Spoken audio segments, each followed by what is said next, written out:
भाग 12वा. संवेदनशील जन हो, आज मराठी वारसा या यूट्यूब चॅनलवर गाजत वाजत असलेल्या सावित्रीबाई ज्योतिराव फुले या मालिकेचा 12वा भाग मी पाहतोय. सुरुवातच होते की ज्योतिराव अतिशय विमनस्क अवस्थेत आहेत. त्यांना तो तराळा डोळ्यासमोर मरताना दिसतोय. त्याला आपण वाचवू शकलो नाही याचं दुःख ज्योतीच्या चेहऱ्यावर दिसतंय. सीन बदलतो. आता सावित्री येते. तिला ज्योती दिसत नाही. पारू तिला त्याच्या मनस्थितीची माहिती देते.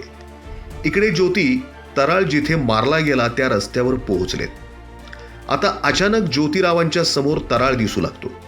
तो आपलं दुःख ज्योतीला सांगतोय आणि तू काय करू शकणार असंही विचारतोय. ज्योतीचे डोळे अश्रूंनी भरून आलेत. ते शेवटी तराळासमोर हात जोडून उभे राहतात, जणू त्याची माफी मागतायत. प्रसंग बदलतो. सकाळ झाली आहे. ज्योती घरी येतात.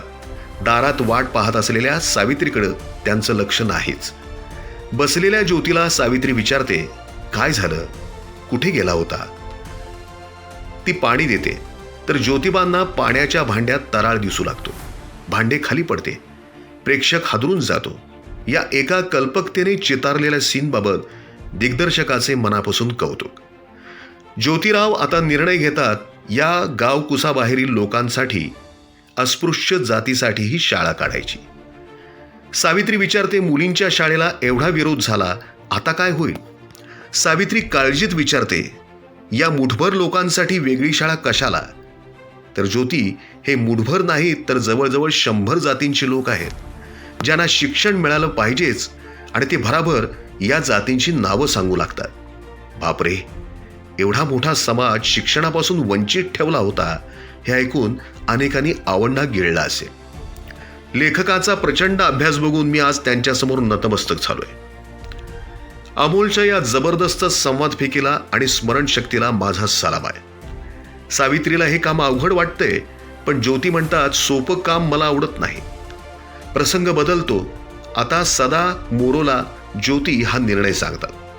त्या दोघांचा याला विरोध आहे, पण ज्योती आपल्या निर्णयावर ठाम आहे. इथं मला भीतीही वाटलीच की आता सदा आणि मोरो ज्योतीची साथ सोडतायत की काय.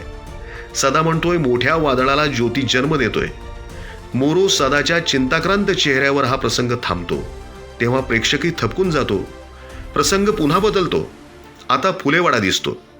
ज्योती सावित्रीला सांगतोय, चल आपल्याला अस्पृश्य वस्तीवर जायचंय. तर सावित्री टाळाटाळ करू लागते.